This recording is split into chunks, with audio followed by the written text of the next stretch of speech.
She continues to cement her voice in the world of Kenyan politics, having rose through the political ranks to now becoming the Cabinet Secretary nominee for matters public service. I'm talking about none other than the voice that is Aisha Jumwa Karisa Katana. She makes for a person of interest today on yet another exciting and insightful edition of Siasa Brigade. Always a pleasure to have you on board. My name is Richard Mwenja, truly indebted for your company. And with me is none other than the renowned political analyst, the first of his name, Herman Manyora. Great to see you, sir. Don't cite my names which I was using when I was still looking for small girls. Come on. Just call me Manyora. Yes, At Kenyatta University then? No. When I was a young village boy. In Jabrok? Yeah, Jabrok. Yes. Great to see you. On Mondays. On Mondays. Market day. Now continue. There you have it. This man, always very funny. We are talking about Aisha Jumwa. Yes. She has just been vetted for the position of Cabinet Secretary for Matters Public Service. And let's start from the main story in here. You've seen her break down while she was being vetted. A young girl from coastal having rose through many obstacles to breaking down the shackles of poverty and being married off at an early age. As a senior citizen who has always been big on empowering the girl child on matters taking leadership, elective leadership positions, what did you make out of her vetting process when it comes to her describing her journey, her humble background? Does it make you now convinced that Aisha Jumwa really is worthy the reward of the CS nominee? You know, when you are looking for cabinets, ministers, you are not thinking of rewarding people. It's not a sympathy exercise. It's a very serious undertaking. It's not about people you like or people with very moving stories. No, it's not about that. But Aisha Jumwa's story is a story of some inspiration. Yeah, you can rise, you can face obstacles. Some of us have gone through the same. I know what it means to break those barriers. I know, I've gone through it, I know. Come on. I know how difficult it is when there are roadblocks placed in your way. She has burst through some of those roadblocks. That is something to be encouraged and celebrated, in fact. For many people like you who've always endeared the girl child to go for elective positions and literally take the steps of the likes of Martha Karua, this far we've only seen Gladys Boss-Sholei literally being so close to achieving what Martha Karua has done. With Aisha Jumwa coming into the picture, are you afraid that once Martha Karua exits the stage, it's only Sholei who can fill the shoes of Martha Karua, or by the recent vetting and the political journey of Aisha Jumwa this far, you can say she's up to the task, she can actually fit the bill?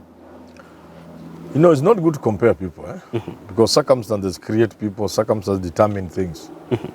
But if we are just look at Martha Karua, Aisha Jumwa, and the other one you mentioned, from a general outlook, Sholei, and you are comparing bananas and apples. Martha Karua is in a class of her own. Come on. These ones are not anywhere near Martha Jumwa. Please don't compare Martha Karua to Aisha Jumwa, for heaven's sake. You are being too unfair to Martha Karua. It is the same narrative you had when you were comparing Martha Karua to the current DP, regarding Gachagua. So what has changed? What has changed? Just because you become deputy president or president doesn't change. We have seen many useless people becoming president across the world. Sometimes with serious consequences. Becoming president doesn't mean you are the best. No. It means just the circumstances made you become one. People can make a mistake and elect you into office. A mistake, you call? People elect people. People make mistakes. That's why people lose ensuing elections later. I mean, a guy goes in with a landslide. The following month, the constituents give him just an eighth of what he got last time. Sometimes they realize they made a mistake. That's how, in public life and especially politics, winning a seat doesn't mean you are the best. It means certain factors favored you, or they worked in your favor, or something of that nature. I see. So, and we never said anything wrong about Gachagua. We just said you cannot compare Gachagua to Martha Karua. The same you can't compare Aisha Jumwa to... How can you? I mean, how? I see. How? Other things remaining equal. Remember, we are basing ourselves on very limited information. And that's how the world works. We draw conclusions, we make judgments, we make assessments on the basis of available information. What I know about Aisha Jumwa and what I know about Martha Karua, I cannot compare the two. Perhaps there's something about Aisha Juma I don't know. And the moment I know it, I'll say, oh God, I was wrong about this lady. I thought the vetting process made you aware of that. So when I talk about people like Aisha Juma in terms of they are not being capable of running the ministries that have been given, is on the basis of information I have, on the basis of what I know about them. Those supporting argument would say that perhaps her nomination for that particular post is because probably President Ruto is trying to tame the impact, or rather the authority, the gravitas of Suleiman Shabal, Abdul Swamad Nasir and Hassan Joho when it comes to coastal politics in the near future, that's 2027. Do you support that argument? Could her nomination for that particular post be a reward, but also an intention to actually tame the voice of other coastal kingpins? It could be true. If you look at the president's initial moves from the word go, it has to be to consolidate his power and get more and more power across the country. I see. At the expense of almost anything. So it could be true. But as to whether it can work or not, those experiments have not worked most of the times. Come on. Even powerful people like Matiang'i, how much influence did they have in Kisiland? Not much. Just very little. Yeah, so you can make somebody a minister. You make more enemies as a minister than if you are not a minister. Because the moment you become minister, wanaanza kusema ameanza kuringa. Siku hizi achukui simu zetu. You know that kind of thing. Yep. Everybody thinks you can employ their children. And of course there are no jobs. So you make more enemies as a minister than as an ordinary politician. So that may be the case, but it has never quite worked well in our context. If you go down memory lane, you remember that even her first major seat to be won, that is the Kilifi Women Rep, was under an ODM ticket. Yes. This far, she has struggled to actually now being at the center of Kenya Kwanza's government. With the personality that is Aisha Jumwa, being very bold, outspoken, sometimes full of outbursts therein, will you think that Ruto will give actually her the freeway to actually behave however she wants in matters of public policy pronunciations and also political pronunciations, or actually she, just like Moses Kuria, will actually be censored to some point? I don't know how they'll work. In this country, there's something that's very interesting. You may be blaming a minister or an MD somewhere, but when you are given that job, you must question whether there was an intention for you to perform.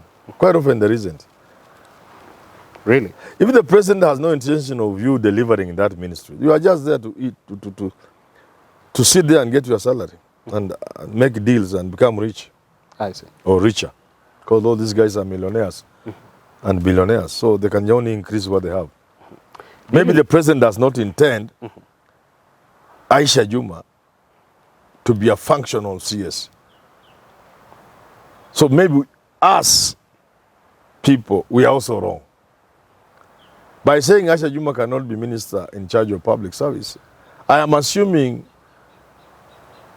the president will need somebody to look critically at matters public service. Because there's need to relook our public service. And I'm looking at the lady and saying she doesn't have the capacity for that.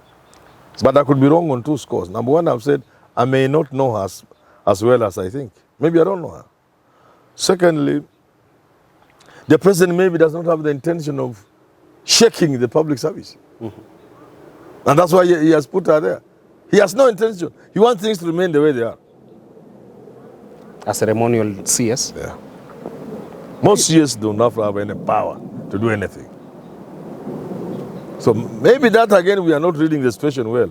Maybe the president is choosing these people because he does not want them to make any change, to bring about any change, any improvement. Because improvement means you come up with thinking, you introduce paradigm shifts, major changes, you upset many people. Radical surgery. Radical changes, and many people get annoyed.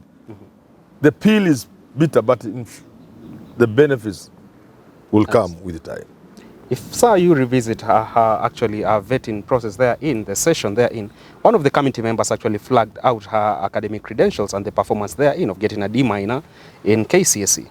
You've seen the shackles of poverty taking over Kilifi and the subject of teen moms of Kwale and Kilifi, teenage pregnancies and all those shackles for the women gender. Upon her inquiry on her academic, we've saw other leaders such as Naisula Lesuda, Boss Cholei, actually dish out the gender card and actually supporting their fellow women in as much as her merit was under question. would you say the same support that she got from other legislators, female ones, once she was questioned on merit, is the same energy she should take to coastal women on matters empowering them in public service? It will be a good idea, because there are very shameful things going on at the coast as far as the girl child is concerned. There are very depressing levels of poverty that lead mothers to engage their children in child prostitution. So it will be very encouraging if she uses her office to do something about it. But you know, people just talk. Even those who are throwing the gender card, they are lying, because when Mother Karua was being placed next to becoming president, they didn't vote for her. So they are all lying. Come on. Sholei never looked at Mother Karua. She looked at a Kalenjin like Ruto. So the Kalenjin was more than the woman. So they're only playing the woman card because nothing is at stake. But when it mattered most for the women of this country to know that this is the closest they would ever get to running this country, they chose to be tribalists.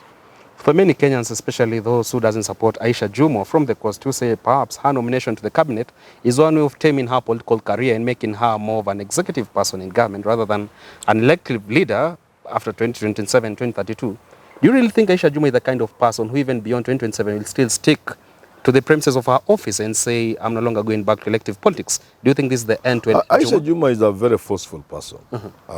You cannot very easily tame her. You know, if I were to say many good things about Aisha Jumwa, there will be very many. Very positive things about her. So people should not even misunderstand me. I'm just looking at her and saying, cabinet secretary, no, but many things she can do. She can be a good politician. She can do many things. But to be cabinet secretary, my idea of who a cabinet secretary is, she doesn't fit that thinking of who a cabinet secretary is. But she's a good person, she's forceful.